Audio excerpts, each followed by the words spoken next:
آپ دیکھ رہے ہیں نا آج کل دنیا کا کیا ماحول ہے، آپ دیکھ رہے ہیں نا، لوگ نہیں چاہتے کہ آپ نظر آئیں، آپ کو وہ دیکھیں، لوگ نہیں چاہتے.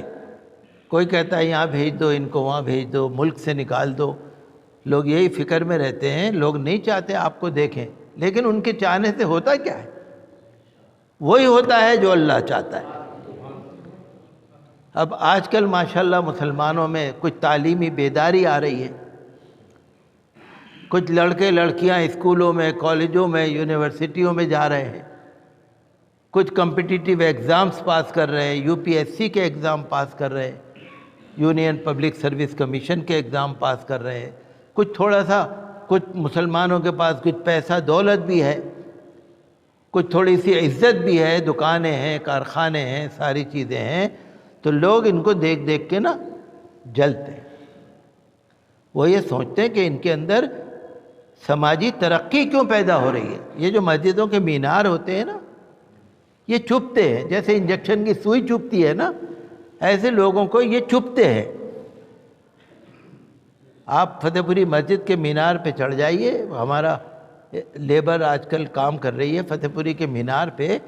اتنی اونچی مینار ہے، وہ اوپر سے کہتا ہے کہ اگر میں نیچے دیکھتا ہوں چکر آ جاتے. اتنی اونچی مینار ہے.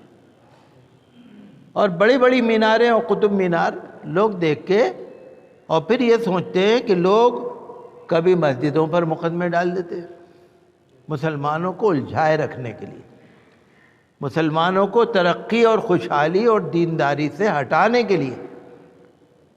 کبھی مسجدوں پر مقدمے ڈال دیتے ہیں، کبھی مدرسوں پر اعتراض کرنا شروع کر دیتے ہیں، کبھی حجاب کا مسئلہ اٹھا دیتے ہیں، کبھی طلاق کا مسئلہ اٹھا دیتے ہیں، کبھی مسلم پرسنل لا اور یونیفارم سول کوڈ کا مسئلہ اٹھا دیتے ہیں، کبھی بلڈوزر لے کے پہنچ جاتے ہیں گھروں پہ، کبھی کسی بیچارے کی لنچنگ کر دیتے ہیں، کبھی کسی ریڑھی پٹلی والے کو ہی مارنے لگتے ہیں، کبھی حلال بند کرو حلال بند کرو والا نعرہ دینے لگتے ہیں، اور کبھی کہہ دیتے ہیں 10 دن کے لیے دکانیں بند رہیں گی، 15 دن کے لیے دکانیں بند رہیں گی. بھئی کیوں بند رہیں گی؟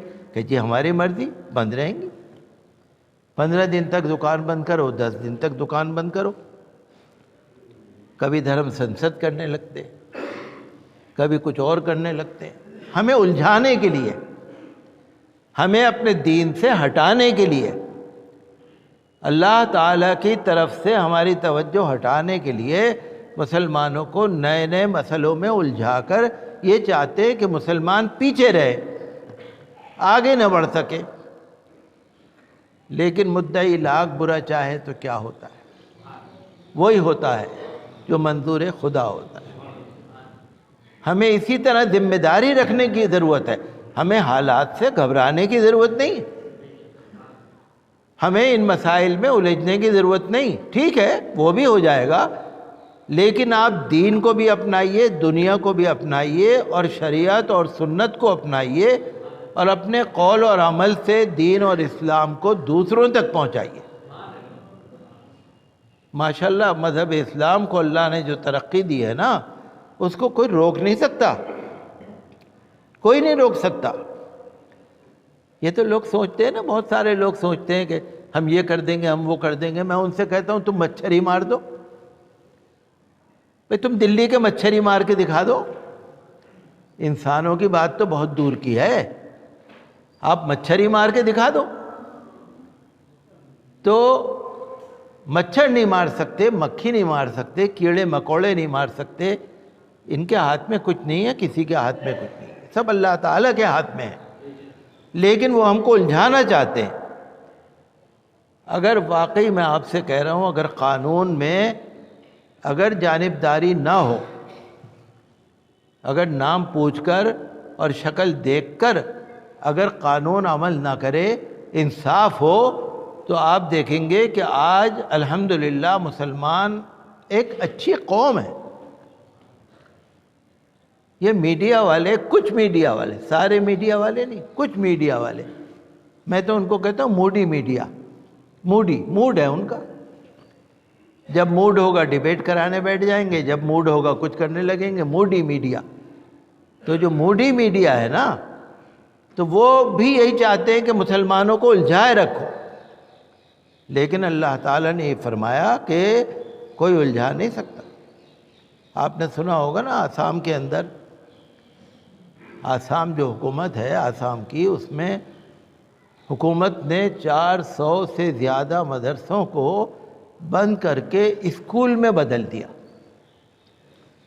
جن کو وہاں کی حکومت امداد دیتی تھی، استادوں کو تنخواہ دیتی تھی، انہوں نے وہ تنخواہ بند کر کے، مدرسوں کو بند کر کے اسکولوں میں بدل دیا۔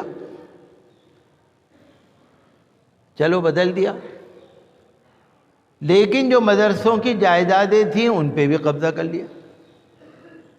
بھئی مدرسوں کی جائیدادوں پہ تو آپ کے قبضے کا کوئی مطلب نہیں، بھئی آپ تو صرف استادوں کو، عملے کو تنخواہ دیتے تھے نا، تنخواہ دینی آپ نے بند کر دی، چلو ٹھیک ہے۔ آپ نے مدرسے کا نام بدل کے اسکول میں بدل دیا، وہ بھی ٹھیک ہے، لیکن جو پراپرٹی جائیداد ہماری ہے وہ اس کو تو چھوڑ دو۔ مدرسہ بھی بند کر دیا، اسکول بھی بنا دیا، جائیدادوں پہ بھی قبضہ کر لیا۔ انہوں نے بیچاروں نے ہائی کورٹ میں مقدمہ ڈالا، ہائی کورٹ نے بھی کہہ دیا نہیں ٹھیک ہے، سب ٹھیک ہے۔ اب انہوں نے سپریم کورٹ میں مقدمہ ڈالا ہے۔ تو یہ ناانصافیاں برابر ہو رہی ہیں۔ جتنی انشاءاللہ ناانصافی ہوگی اتنا ہی اللہ کی رحمتیں زور ماریں گی، اتنی اللہ کی رحمتیں ہمارے ساتھ ہوں گی۔